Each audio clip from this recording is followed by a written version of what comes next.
Hello everyone, मैं हूं doctor Nikhat और आज हम फिर से प्रेजेंट हुए हैं डॉक्टर रजनी गुप्ता मैम के साथ एक बिल्कुल ही नए टॉपिक के साथ में। और आज का टॉपिक हमारा ऐसा है जिससे रिलेटेड लेडीज को काफी क्वेश्चन रहते हैं कि ये प्रॉब्लम क्या है, इसका ट्रीटमेंट कैसा होगा, इसके आगे चल के क्या प्रॉब्लम्स होने वाले हैं। तो इन सभी क्वेश्चन के आंसर आज हम इस वीडियो में देने की कोशिश करेंगे।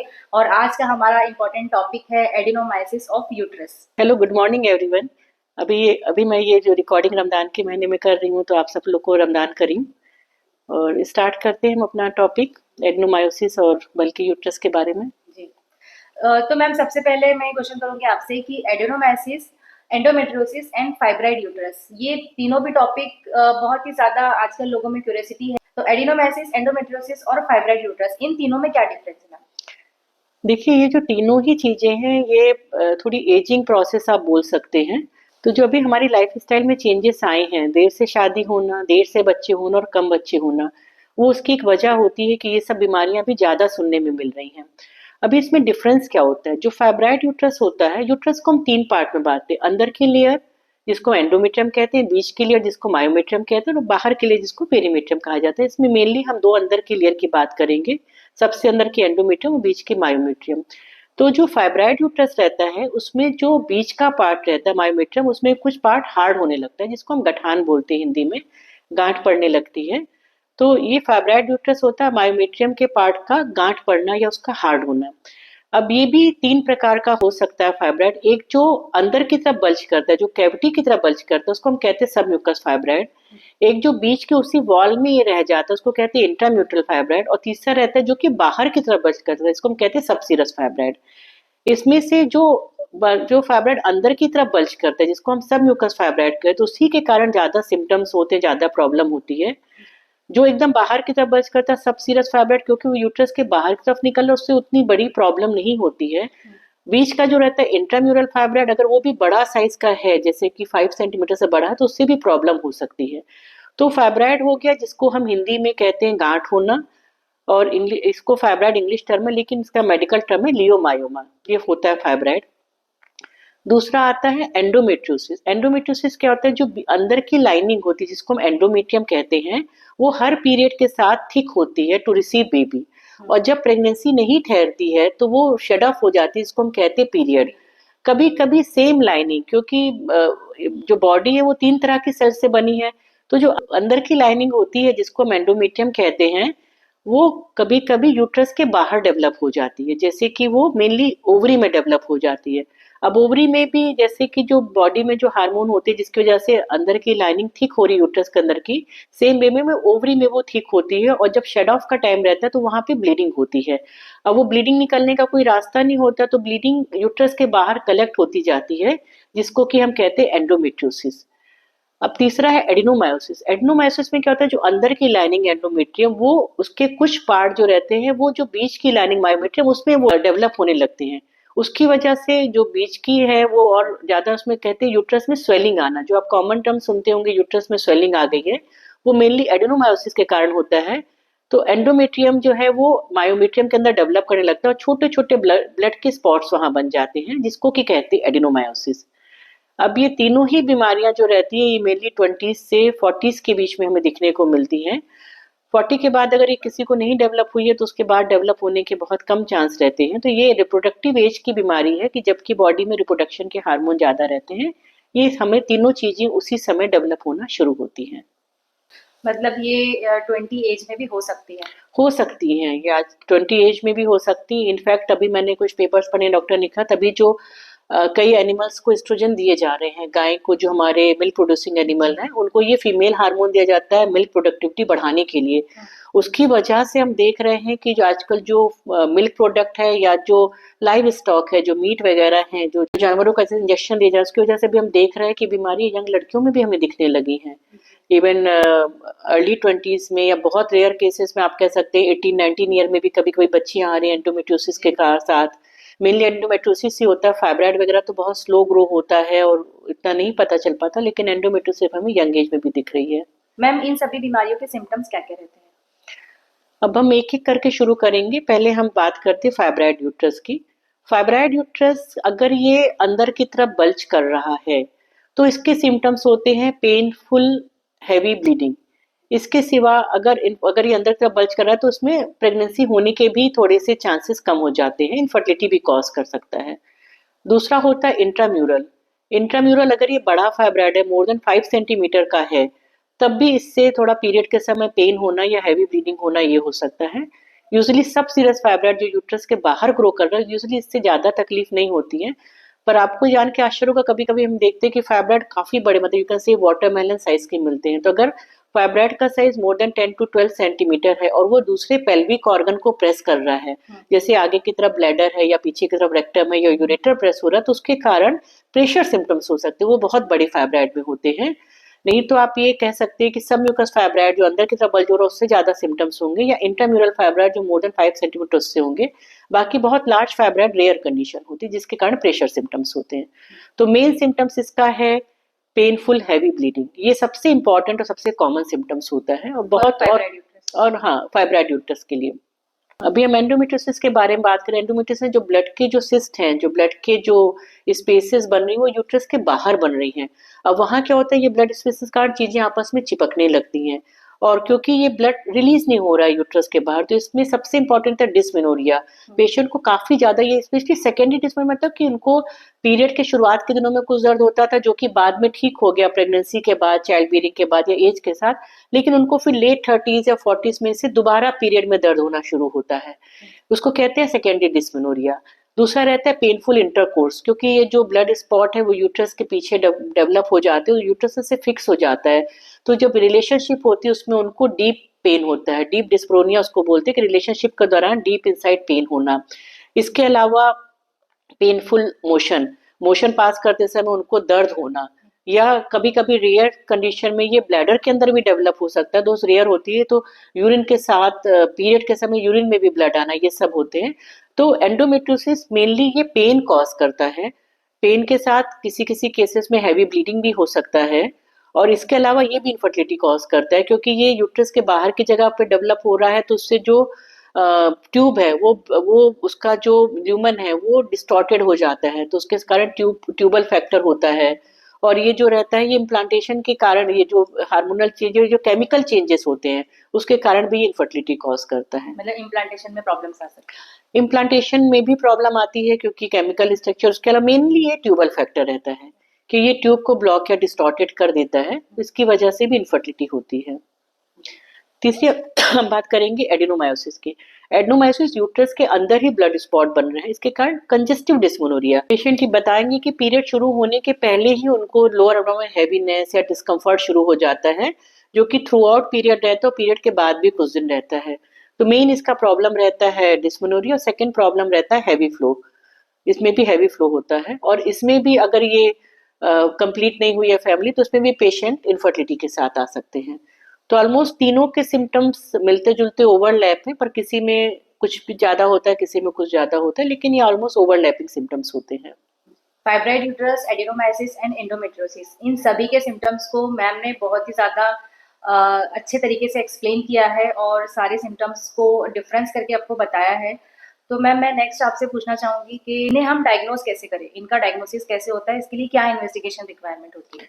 इसका डायग्नोसिस बहुत ईजिली अल्ट्रासाउंड से हो सकता है। तो क्लिनिकल एग्जामिनेशन, जब डॉक्टर आपको एग्जामिन करते हैं तो वो बता सकते हैं कि कुछ ऐसा लग रहा है, फाइब्राइड लग रहा है, या यूट्रस फिक्स है तो एंडोमेट्रियोसिस हो सकता है, या सिस्ट उनको पता चल रही है, तो क्लिनिकल डायग्नोसिस होता है हिस्ट्री एग्जामिनेशन के बाद। और उसके बाद अल्ट्रासाउंड, अल्ट्रासाउंड सफिशिएंट रहता है, अधिक से अधिक वजाइनल स्कैन कर सकते हैं, कोई भी अच्छा रेडियोलॉजिस्ट है वो स्कैन करके बता सकते हैं कि क्या प्रॉब्लम है। तो ultrasound is more than enough to diagnose that. ज्यादातर केसेस में उससे पता चल जाता है कि ये क्या है, इसमें से कौन सा प्रॉब्लम है। इसमें फर्दर इन्वेस्टिगेशन के लिए सीटी स्कैन या एमआरआई की रिक्वायरमेंट होती है? सीटी स्कैन एमआरआई की रिक्वायरमेंट ज्यादातर केसेस में नहीं होती है, ये clinical history examination and ultrasound से हो जाता है। तो यूजली इसके डायग्नोसिस के लिए अच्छा अल्ट्रासाउंड सफिशिएंट होता है। अगर बहुत बड़ा फाइब्राइड है तो प्रेशर सिम्टम्स के लिए अपर एब्डोमेन स्कैन किया जा सकता है। यूजली क्या होता है, जो पेशाब की नली होती है यूरेटर, जो कि किडनी से यूरेथ्रा ब्लैडर को जोड़ती है, अगर बहुत बड़ा फाइब्राइड है या एंडोमेट्रियोसिस वहां तक है, तो कभी कभी उसके ऊपर प्रेशर आ सकता है। तो ये देखने के लिए कि किडनी में प्रेशर तो नहीं जा रहा, तो केयूबी स्कैन, किडनी यूरेटर ब्लैडर का स्कैन या अपर एब्डोमेन स्कैन से कर सकते हैं। यूजली इसकी डायग्नोसिस अल्ट्रासाउंड से हो सकती है। मैम इसके ट्रीटमेंट के बारे में आप थोड़ा डिटेल में हमें बताइए। देखिए, सबसे तो पहले ये बात आप लोगों को ध्यान रखनी है कि इन तीनों ही बीमारियों का ट्रीटमेंट जो रहता है वो सिम्पटम्स पे रहता है। ऐसा नहीं कि फाइब्रॉइड स्कैन पे दिखा है तो उसको निकालना है। मैंने कई बार ऐसे पेशेंट देखे हैं कि जिन्होंने रूटीन स्कैन कराया किसी और वजह से उसमें फाइब्रॉइड निकला तो वो बहुत घबरा जाते हैं, यूट्रस में गांठ हो गई है, यूट्रस में गांठ हो गई है और उसको निकालना है। तो इन सभी का ट्रीटमेंट सिम्पटम्स पे होता है। जैसे कि हमारे पास कोई लेडी है जिसको कि हैवी फ्लो है, तो हम उसको हैवी फ्लो का ट्रीटमेंट देंगे, या जिसको कि पेनफुल पीरियड है तो मेनली पेन का दिया जाएगा। अगर कहीं इनफर्टिलिटी है तो इनफर्टिलिटी के हिसाब से उसको ट्रीट किया जाता है। अगर इनफर्टिलिटी है जो कि नॉर्मल मेडिकल उससे नहीं, जैसे 2-3 महीना ट्रीटमेंट दिया है और उससे नहीं हो रहा है, तो कभी कभी फाइब्राइड को या एंडोमेट्रियोटिक सिस्ट को निकालना पड़ता है या फोकल एडेनोमायोसिस को निकालना पड़ता है। तो ये डिपेंड करता है कि सिम्टम्स क्या हैं। ऐसा बिल्कुल भी नहीं है कि आपको फाइब्राइड यूट्रस है, छोटा फाइब्राइड है जो कि सिर्फ अल्ट्रासाउंड पे आया है, या यूट्रस आपका बल्कि यूट्रस लिखा गया। मैंने बहुत सी अल्ट्रासाउंड रिपोर्ट देखी जिसमें कि बल्कि यूट्रस लिखा है और कुछ भी नहीं है, तो लोग बहुत परेशान हो जाते हैं, बच्चेदानी में स्वेलिंग आ गई है। इसका ट्रीटमेंट सिर्फ सिम्टम्स के आधार पे होता है। और अगर मेडिकल ट्रीटमेंट फेल होता है, जैसे किसी को हैवी फ्लो हो रहा है जो कि हम दवाओं से कंट्रोल नहीं कर पा रहे हैं, तो फिर उसका सर्जिकल ट्रीटमेंट किया जाता है। या इतना हैवी फ्लो कि उनको एनीमिया हो रहा है, हीमोग्लोबिन ड्रॉप हो रहा है, या उनकी डे टू डे एक्टिविटी की वो 4-5 दिन कुछ कर ही नहीं सकते, पेन में पड़े हैं, चक्कर आ रहे हैं, जो कि दवा से इम्प्रूव नहीं हो रहा है या दवा से ठीक नहीं हो रहा, तब इसका ट्रीटमेंट किया जाता है। ये तीनों ही जो प्रॉब्लम है ये हार्मोन से एसोसिएटेड होते हैं। जब रिप्रोडक्टिव एज होता है तब इनकी शुरुआत होती है, 20 to 40 में यूजली देखने को मिलते हैं। और जैसे ही मेनोपॉज का टाइम आने वाला रहता है, बॉडी में फीमेल हार्मोन कम होने लगते हैं, तो इनका जो ग्रोथ है जो है कम होने लगता है। तो अगर कोई मेनोपॉज के करीब एज है, 47-48 है, सिर्फ हैवी फ्लो हो रहा है और पीरियड के समय वो 3-4 दिन दवाइयाँ खाती जिनसे इनका फ्लो कंट्रोल हो जाता है, उनको एनीमिया नहीं होता है, उनकी day to day activity hamper नहीं होती, तो they can wait till they are getting menopause. तो ये तीनों ही बीमारियां, ऐसा नहीं है कि फाइब्राइड अभी है वो फाइब्राइड कैंसर में बदल जाएगा, बहुत बहुत रेयर केसेस में ऐसा होता है। ये तीनों बीमारियां नहीं होती हैं कि ये है तो आपको उसको निकालना, यूट्रस निकालना जरूरी है। सबसे पहले सिम्टम्स हम ट्रीट करते हैं, सिम्टम्स कंट्रोल हो जाता है तो उसको आप कंट्रोल करके रह सकते हैं। पर ये ध्यान रखना है, इन तीनों में ऐसा कुछ भी नहीं है, ये सिर्फ सर्जिकल से ही कंप्लीटली रिमूव होते हैं, बाकी चीजों से हम इनको कंट्रोल कर सकते हैं। ऐसी कोई भी दवा नहीं होती कि दवा दी और फाइब्राइड पूरा चला गया, ये एडिनोमायोसिस पूरी चली गई। It can be control to have a good life, but there is nothing कि 3 महीने दवा खा के फाइब्राइड चला गया, ऐसा भी नहीं होता है। बहुत ज्यादा बढ़ने पे फिर सर्जिकल ट्रीटमेंट किया जाता है। मैम बल्कि यूट्रस का क्या मतलब होता है? ये बल्कि यूट्रस बहुत ही कॉमन टर्म रहता है जो कि रेडियोलॉजिस्ट यूज करते हैं। बल्कि का मतलब होता है थोड़ा साइज इंक्रीज हो जाना। तो बल्कि यूट्रस ऐसी कोई बीमारी नहीं होती है कि बल्कि यूट्रस अल्ट्रासाउंड में दिखा और उसका कुछ करना है। बल्कि यूट्रस मेनली अगर आप पूछे तो सिर्फ ये एज बढ़ने के कारण, जैसे एज के कारण बॉडी में सब चीजों में चेंज आता है, वैसा खुद का बॉडी वेट बढ़ता है तो इंटरनल ऑर्गन का भी थोड़ा साइज बढ़ेगा। और जो पैरस लेडीज होती है जिनको ऑलरेडी प्रेगनेंसी या डिलीवरी हुई है, उनके यूट्रस का साइज डेफिनेटली, जो यंग गर्ल है, जो लड़कियां हैं जिनको कभी प्रेगनेंसी नहीं, उनके से वो डिफरेंट होता है। तो बल्कि uterus as such is not a thing कि बल्कि यूट्रस दिखा है तो यूट्रस में स्वेलिंग आ गई है या यूट्रस बल्कि उसको निकालना, ऐसा कुछ भी नहीं रहता है। तो मोस्ट कॉमनली बल्कि uterus is a physiological changes जो हमारे एज, हमारे बॉडी वेट या हमारी फर्टिलिटी, प्रेगनेंसी या बच्चे हुए उसके कारण उसका साइज बढ़ा, मोस्ट कॉमन ये रहता है। सेकेंड चीज रहता है कि एडिनोमायोसिस में, क्योंकि एडिनोमायोसिस जो डिजीज रहती है वो यूट्रस के सेकेंड लेयर के अंदर ही होती है, उससे उसमें थोड़ा सा उसकी थिकनेस बढ़ जाती है, उसके कारण बल्कि यूट्रस हो जाता है। और कभी कभी कुछ रेडियोलॉजिस्ट रहते हैं कि कुछ भी रीजन है, जैसे फाइब्राइड भी उनको दिखा है, मेनली ये फाइब्राइड एडेनोमायोसिस जिसके कारण यूट्रस का साइज बढ़ गया, उसको वो बल्कि यूट्रस लिखते हैं। लेकिन अगर बल्कि, जैसे मैंने बताया कि ये भी कोई रीजन नहीं रहता कि बल्कि यूट्रस सिर्फ अल्ट्रासाउंड में लिखा उसके लिए उसका ट्रीटमेंट जरूरी है। मीन्स अगर पेशेंट को कोई भी सिम्टम नहीं है तो बहुत ज्यादा हमें उसके ट्रीटमेंट की जरूरत नहीं है। अगर कोई सिम्टम्स नहीं है तो कोई परेशान होने की जरूरत नहीं है। लेकिन मैम अगर किसी लेडी को ये डायग्नोसिस होने के बाद और उसको काफी सिम्टम भी है, तो हमें मेडिकल ट्रीटमेंट के लिए कितना वेट करना चाहिए? कितने महीनों का ट्रीटमेंट के बाद हम सर्जरी के लिए डिसाइड कर सकते हैं? देखिए, ये मेडिकल ट्रीटमेंट अगर किसी ने कभी लिया ही नहीं है तो फर्स्ट लाइन ट्रीटमेंट हम देते हैं जिसमें कि पेन और ब्लीडिंग ड्यूरिंग पीरियड कम हो जाए, और उसको हर पीरियड में लेना पड़ता है। हर पीरियड में शायद सुबह शाम मेडिसिन लेना पड़ेगा 2 या 3 दिनों के लिए, तो इन अ मंथ 4 और 6 टैबलेट। तो ये डिपेंड करता है कि आपके सिम्टम्स ठीक हो गए हैं, you feel comfortable, haemoglobin drop नहीं हो रहा, आप अपनी रूटीन एक्टिविटी फॉलो कर सकते हैं, तो ये ट्रीटमेंट आप महीनों तक ले सकते हैं। पर अगर इतना ज़्यादा ब्लीड हो रहा है कि हीमोग्लोबिन ड्रॉप हो रहा है या पेन की वजह से आप उठ नहीं पा रहे हैं, या बहुत ज़्यादा ब्लीडिंग हो रही है, चक्कर आ रहे हैं, तो फिर सर्जिकल ट्रीटमेंट और पहले करना पड़ता है।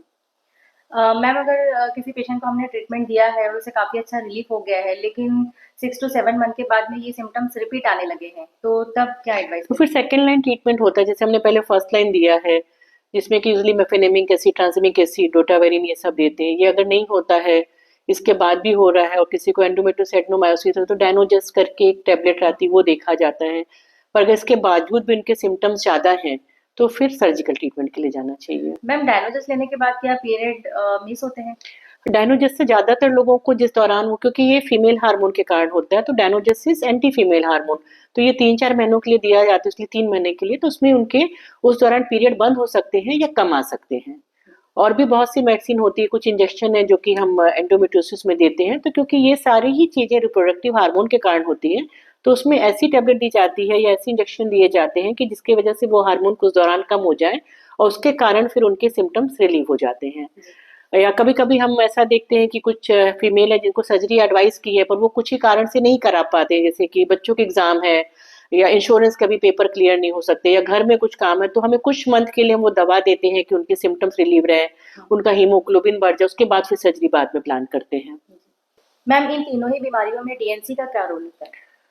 इन तीनों ही बीमारियों में डीएनसी का कोई रोल नहीं है। डीएनसी हम तब करते हैं जब अंदर की लेयर जो एंडोमेट्रियम होती है, वो हमें अनएक्सपेक्टेडली बहुत मोटी दिख रही है, इसको हम कहते हैं थिक एंडोमेट्रियम, जैसे कि जस्ट पीरियड के बाद काफी थिक दिख रही है, मोर देन 12 to 15 mm है पीरियड होने के बाद भी, या कोई लेडी 1 मंथ तक ब्लीड करे उसके बाद भी थिक दिख रही है, तो जो डीएनसी किया जाता है वो अंदर की लेयर निकाली जाती है और उसके बाद उसको हम टेस्ट के लिए भेजते हैं देखने के लिए कि ये कोई हार्मोनल चेंजेस के कारण है कि कोई प्री कैंसरस चेंजेस हो रहे हैं, हाइपरप्लेजिया वगैरह हो रहा है। तो डीएनसी का रोल अकेले थिक एंडोमेट्रियम में होता है, डायग्नोसिस के लिए होता है। तो इन तीनों में ऐसा नहीं है कि फाइब्राइड और डीएनसी क्या फाइब्राइड चला गया या एंडोमेट्रियोसिस चलेगी, इन तीनों में पर से नहीं होता है, ये अकेले हमें थिक एंडोमेट्रियम में करना रहता है। और मैम इसका सर्जिकल ट्रीटमेंट क्या होगा फिर? अब सर्जिकल ट्रीटमेंट डिपेंड करता है कि प्रॉब्लम क्या है।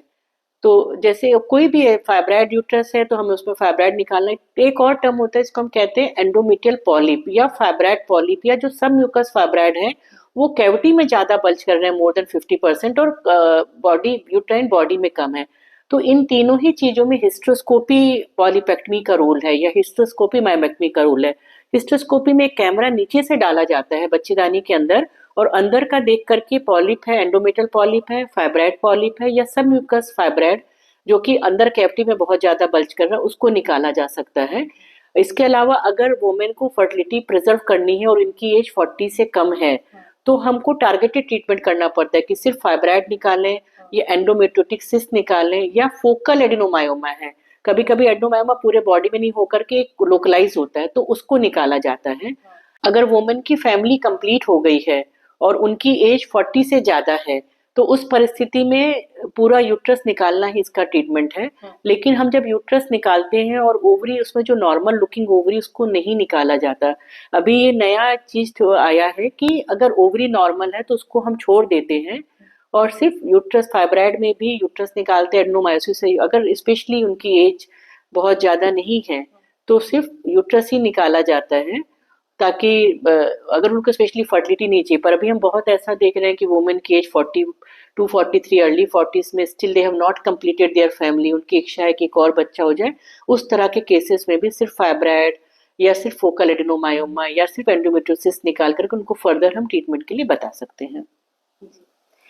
मैम इसके डेंजरस कॉम्प्लिकेशन क्या हो सकते हैं? जैसे कि ये तीनों ही बीमारियां, एडेनोमायोसिस और एंडोमेट्रियोसिस, तो कभी भी कैंसर इटसेल्फ में चेंज नहीं होती है। ऐसा नहीं कि किसी को एंडोमेट्रियोटिस सिस्ट है वो बाद में कैंसर बन जाएगा, या किसी को फोकल एडेनोमायोमा है वो बाद में कैंसर बन जाएगा, या बल्कि यूट्रस है वो बाद में कैंसर, ऐसा नहीं होता।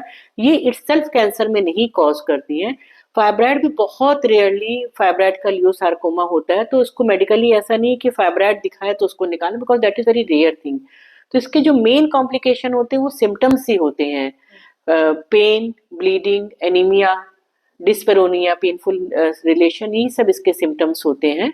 इनफर्टिलिटी, अगर वुमेन यंग है और उनको फैमिली की डिजायर है तो इनफर्टिलिटी, इसके ज्यादातर सिम्टम्स यही होते हैं, बाकी सिम्टम्स इसके ऐसे कोई खास नहीं होते।